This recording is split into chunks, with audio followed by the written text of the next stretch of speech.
Thank you, everyone. Thank you, everyone. Thank you. Okay, let's get to business. Let's get to business. All right. So let me start by thanking my most incredible husband, Doug, for being an incredible partner to me, an incredible father to Cole and Ella, and happy anniversary, Dougie. I love you so very much. To our President, Joe Biden. When I think about the path that we have traveled together, Joe, I am filled with gratitude. Your record is extraordinary, as history will show, and your character is inspiring. And Doug and I love you and Jill and are forever thankful to you both.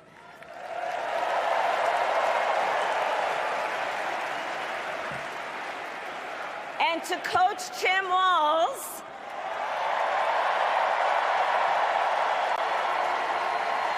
you are going to be an incredible vice president.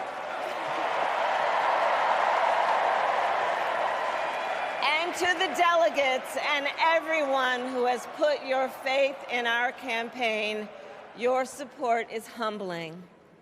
So, America, the path that led me here in recent weeks was no doubt unexpected. But I'm no stranger to unlikely journeys. So, my mother, our mother, Kamala Harris, had one of her own. And I miss her every day, and especially right now.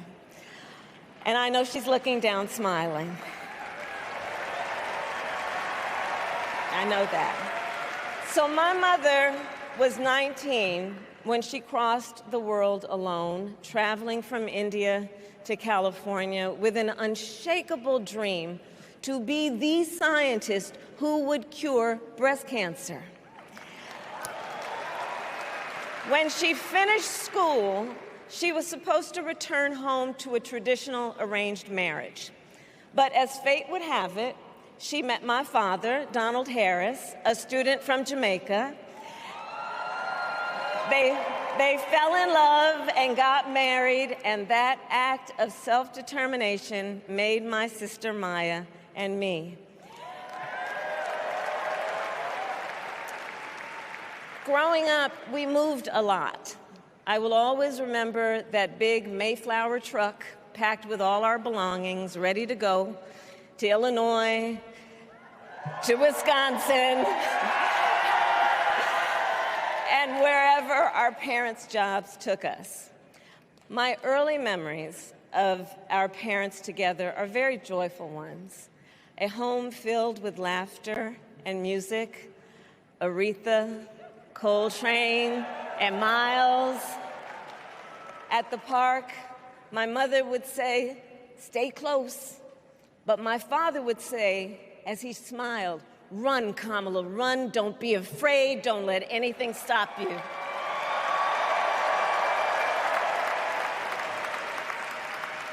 From my earliest years, he taught me to be fearless. But the harmony between my parents did not last. When I was in elementary school, they split up, and it was mostly my mother who raised us. Before she could finally afford to buy a home, she rented a small apartment in the East Bay. In the Bay, you either live in the hills or the flatlands. We lived in the flats, a beautiful working-class neighborhood of firefighters, nurses, and construction workers, all who tended their lawns with pride. My mother, she worked long hours, and like many working parents, she leaned on a trusted circle to help raise us. Mrs. Shelton, who ran the daycare below us and became a second mother. Uncle Sherman, Aunt Mary, Uncle Freddie, Auntie Chris. None of them family by blood, and all of them family by love.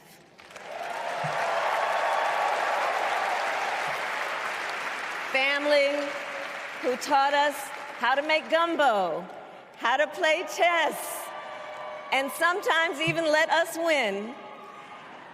Family who loved us, believed in us, and told us we could be anything and do anything. They instilled in us the values they personified: community, faith, and the importance of treating others as you would want to be treated, with kindness, respect, and compassion. My mother was a brilliant, 5-foot-tall, brown woman with an accent. And as the eldest child, I saw how the world would sometimes treat her. But my mother never lost her cool. She was tough, courageous, a trailblazer in the fight for women's health, and she taught Maya and me a lesson that Michelle mentioned the other night. She taught us to never complain about injustice, but do something about it. Do something about it. That was my mother. And she taught us, and she also taught us, and never do anything half-assed. And that is a direct quote. A direct quote. I grew up immersed in the ideals of the civil rights movement. My parents had met at a civil rights gathering, and they made sure that we learned about civil rights leaders, including the lawyers like Thurgood Marshall and Constance Baker Motley, those who battled in the courtroom to make real the promise of America. So at a young age, I decided I wanted to do that work. I wanted to be a lawyer. And when it came time to choose the type of law I would pursue, I reflected on a pivotal moment in my life. You see, when I was in high school, I started to notice something about my best friend, Wanda. She was sad at school, and there were times she didn't want to go home. So one day I asked if everything was all right, and she confided in me that she was being sexually abused by her stepfather. And I immediately told her she had to come stay with us, and she did. This is one of the reasons I became a prosecutor, to protect people like Wanda, because I believe everyone has a right to safety, to dignity, and to justice.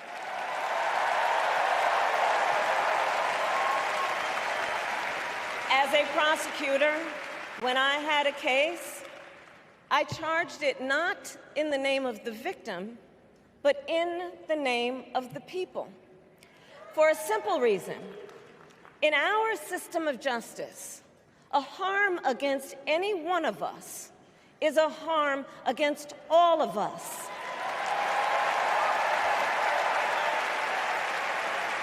And I would often explain this to console survivors of crime, to remind them no one should be made to fight alone. We are all in this together. And every day in the courtroom, I stood proudly before a judge and I said 5 words: Kamala Harris for the people.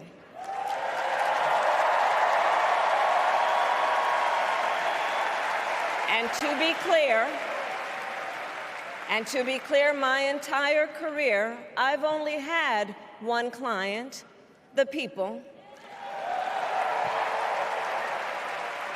And so, on behalf of the people, on behalf of every American, regardless of party, race, gender, or the language your grandmother speaks, on behalf of my mother and everyone who has ever set out on their own unlikely journey, on behalf of Americans like the people I grew up with, people who work hard, chase their dreams, and look out for one another, on behalf of everyone whose story could only be written in the greatest nation on earth, I accept your nomination to be President of the United States of America.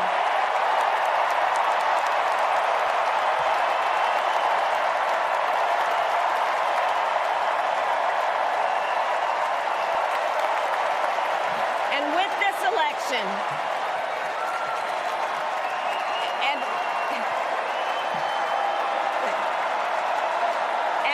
this election, our nation with this election has a precious, fleeting opportunity to move past the bitterness, cynicism, and divisive battles of the past, a chance to chart a new way forward. Not as members of any one party or faction, but as Americans.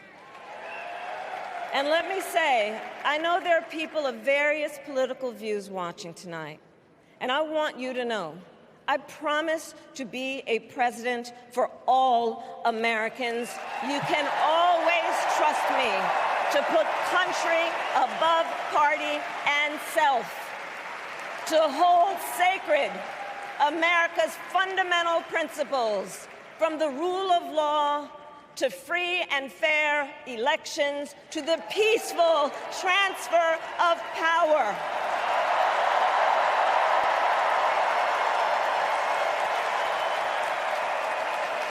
I will be a president who unites us around our highest aspirations, a president who leads and listens, who is realistic, practical, and has common sense, and always fights for the American people. From the courthouse to the White House, that has been my life's work. As a young courtroom prosecutor in Oakland, California, I stood up for women and children against predators who abuse them. As Attorney General of California, I took on the big banks, delivered $20 billion for middle-class families who faced foreclosure, and helped pass a homeowner Bill of Rights, one of the first of its kind in the nation. I stood up for veterans and students being scammed by big for-profit colleges, for workers who are being cheated out of their wages, the wages they were due, for seniors facing elder abuse. I fought against the cartels who traffic in guns and drugs and human beings, who threaten the security of our border and the safety of our communities. And I will tell you, these fights were not easy, and neither were the elections that put me in those offices. We were underestimated at practically every turn, but we never gave up, because the future is always worth fighting for.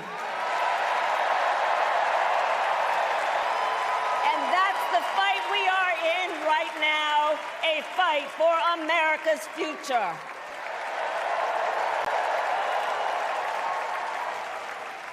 Fellow Americans, this election is not only the most important of our lives, it is one of the most important in the life of our nation.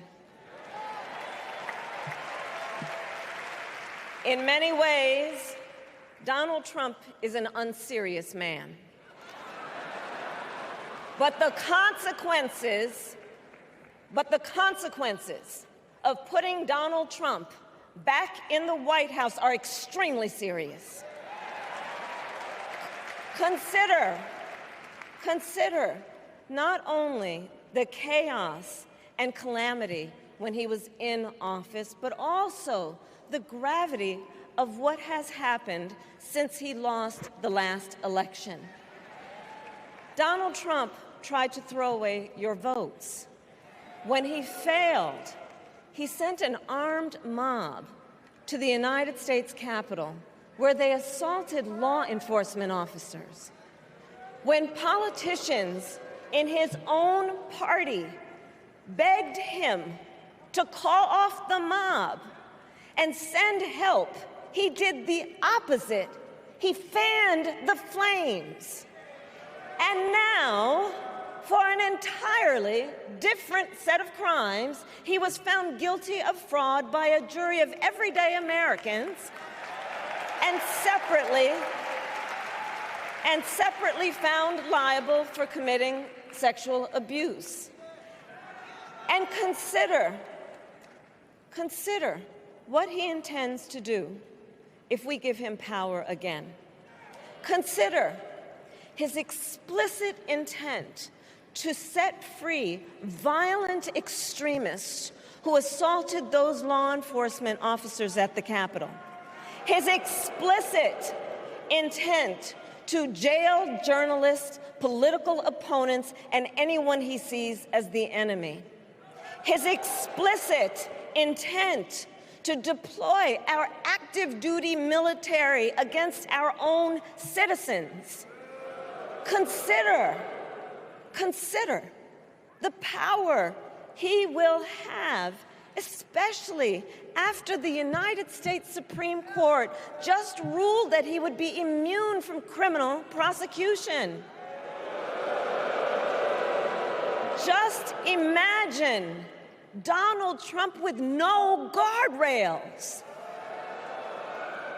and how he would use the immense powers of the presidency of the United States, not to improve your life, not to strengthen our national security, but to serve the only client he has ever had, himself.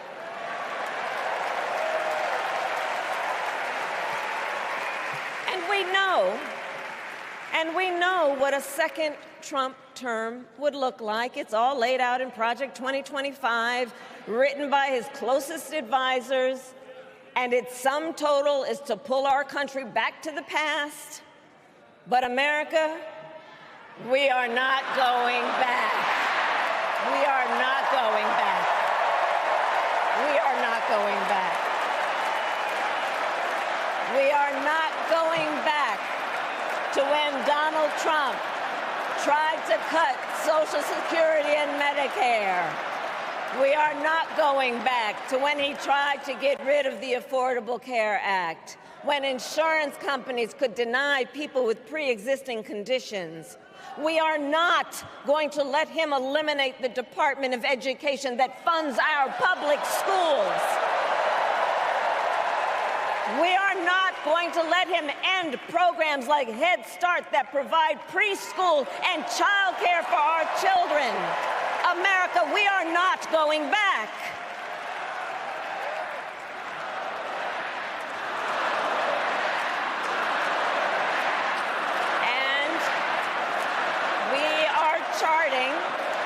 And we are charting a new way forward. Forward to a future with a strong and growing middle class, because we know a strong middle class has always been critical to America's success. And building that middle class will be a defining goal of my presidency.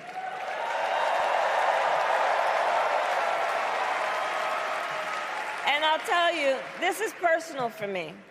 The middle class is where I come from. My mother kept a strict budget. We lived within our means, yet we wanted for little. And she expected us to make the most of the opportunities that were available to us and to be grateful for them. Because, as she taught us, opportunity is not available to everyone. That's why we will create what I call an opportunity economy where everyone has the chance to compete and a chance to succeed. Whether you live in a rural area, small town, or big city. And as president, I will bring together labor and workers and small business owners and entrepreneurs and American companies to create jobs, to grow our economy, and to lower the cost of everyday needs like health care and housing and groceries. We will provide access to capital for small business owners and entrepreneurs and founders. And we will end America's housing shortage and protect Social Security and Medicare. Now compare that to Donald Trump, because I think everyone here knows he doesn't actually fight for the middle class. He doesn't actually fight for the middle class. Instead, he fights for himself and his billionaire friends. And he will give them another round of tax breaks that will add up to $5 trillion to the national debt. And all the while, he intends to enact what in effect is a national sales tax, call it a Trump tax, that would raise prices on middle-class families by almost $4,000 a year. Well, instead of a Trump tax hike, we will pass a middle-class tax cut that will benefit more than 100 million Americans.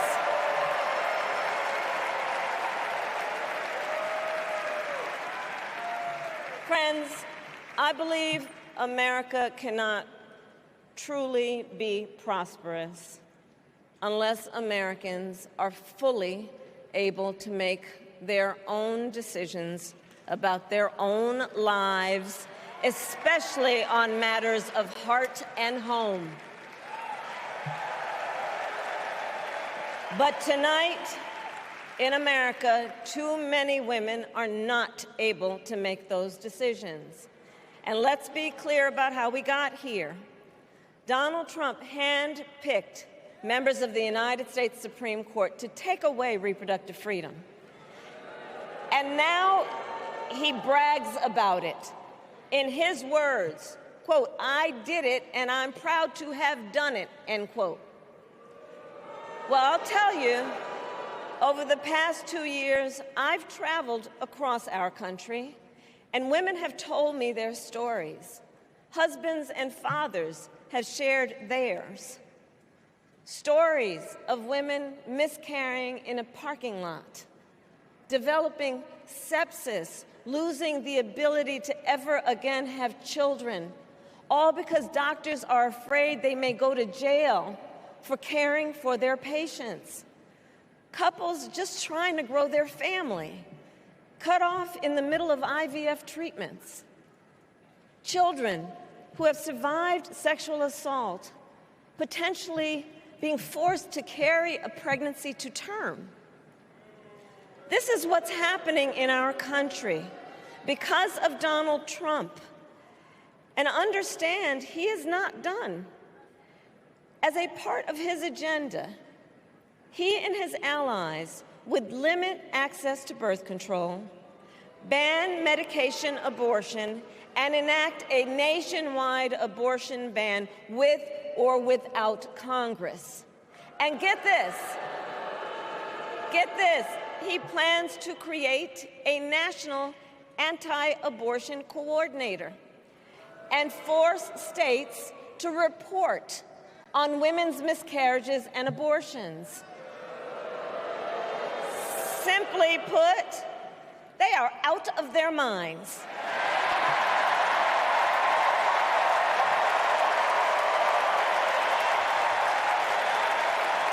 And one must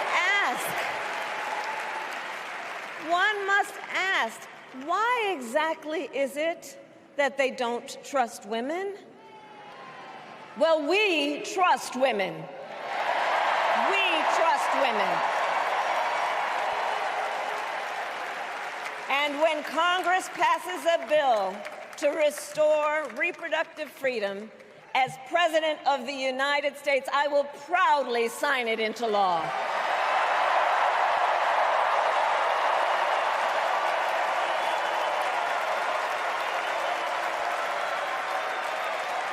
In this election, many other fundamental freedoms are at stake.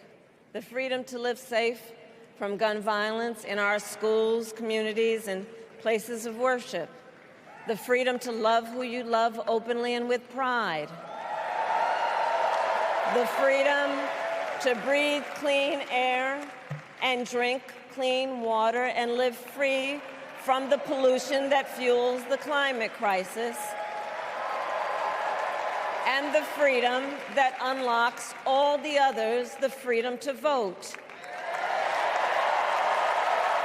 With this election, we finally have the opportunity to pass the John Lewis Voting Rights Act and the Freedom to Vote Act.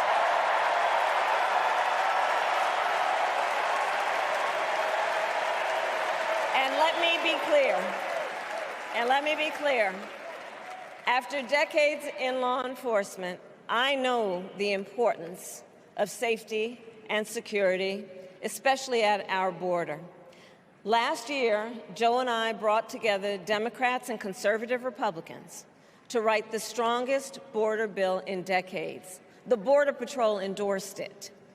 But Donald Trump believes a border deal would hurt his campaign.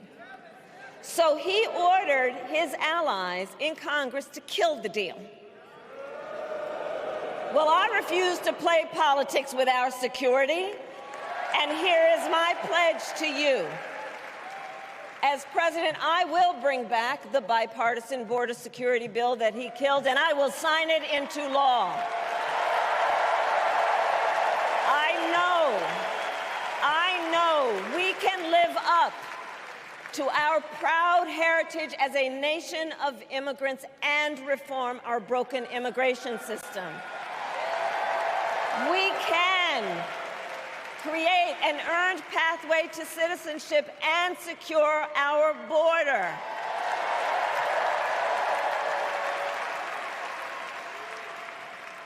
And America, we must also be steadfast in advancing our security and values abroad. As Vice President, I have confronted threats to our security, negotiated with foreign leaders, strengthened our alliances, and engaged with our brave troops overseas. As Commander-in-Chief, I will ensure America always has the strongest, most lethal fighting force in the world. And I will fulfill our sacred obligation to care for our troops and their families, and I will always honor and never disparage their service and their sacrifice.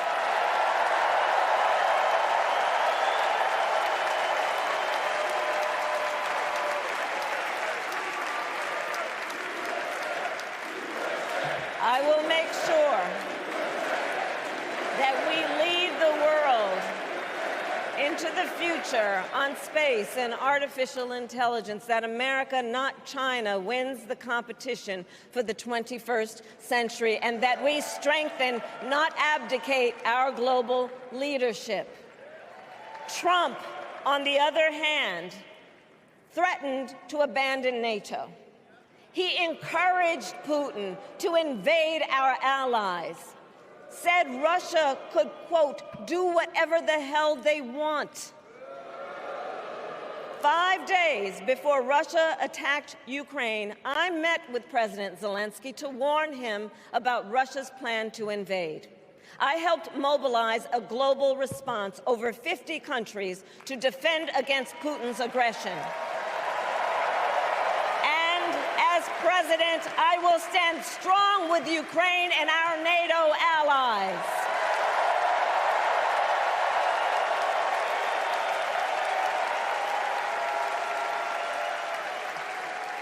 With respect to the war in Gaza, President Biden and I are working around the clock because now is the time to get a hostage deal and a ceasefire deal done.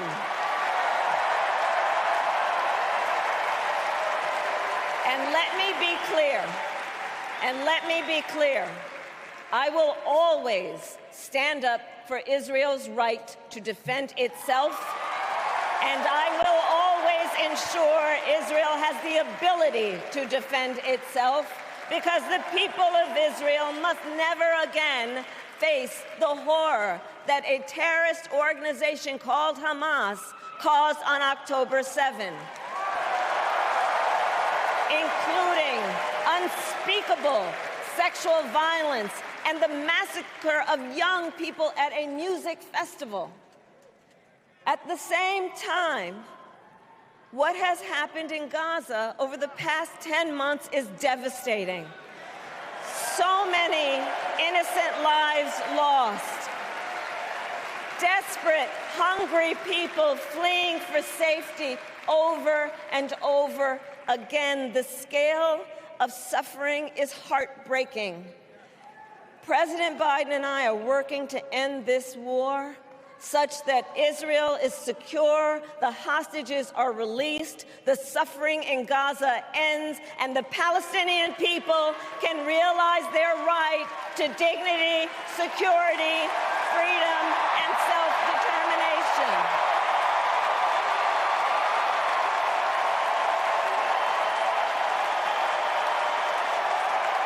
And know this, I will never hesitate to take whatever action is necessary to defend our forces and our interests against Iran and Iran-backed terrorists. I will not cozy up to tyrants and dictators like Kim Jong-un who are rooting for Trump,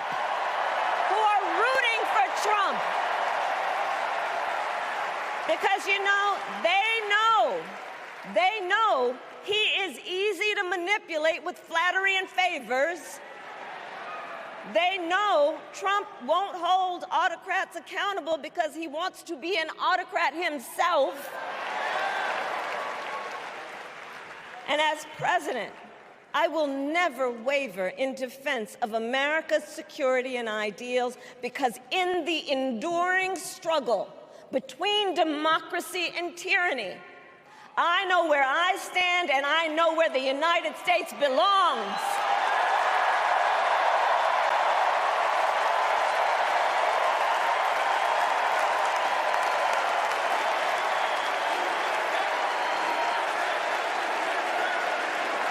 So fellow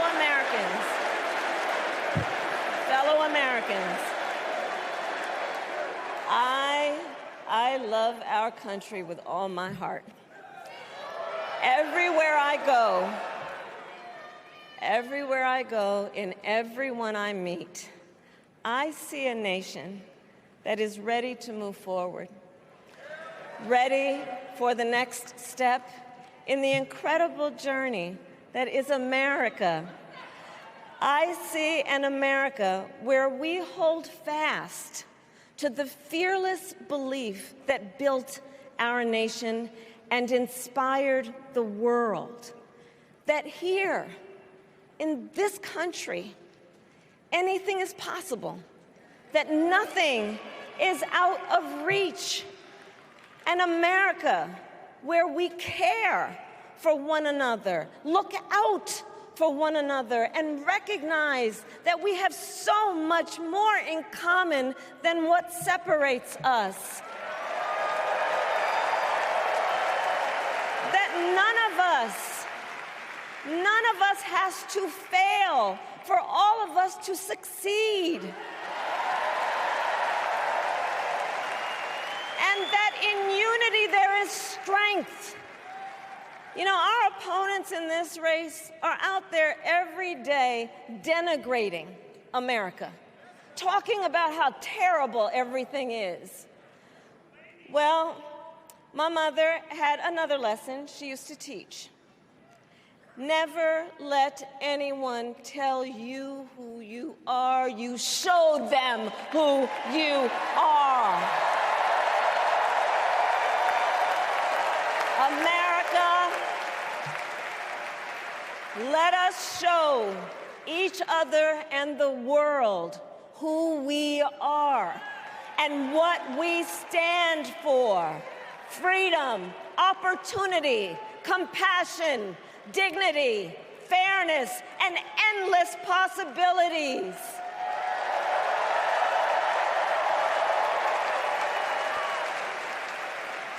We are the heirs to the greatest democracy in the history of the world. And on behalf of our children and our grandchildren and all those who sacrificed so dearly for our freedom and liberty, we must be worthy of this moment. It is now our turn to do what generations before us have done, guided by optimism and faith, to fight for this country we love, to fight for the ideals we cherish, and to uphold the awesome responsibility that comes with the greatest privilege on earth, the privilege and pride of being an American.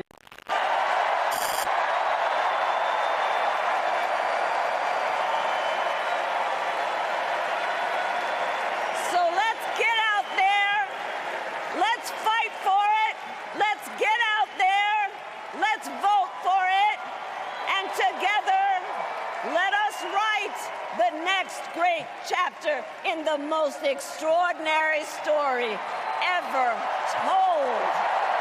Thank you. God bless you, and may God bless the United States of America. Thank you all.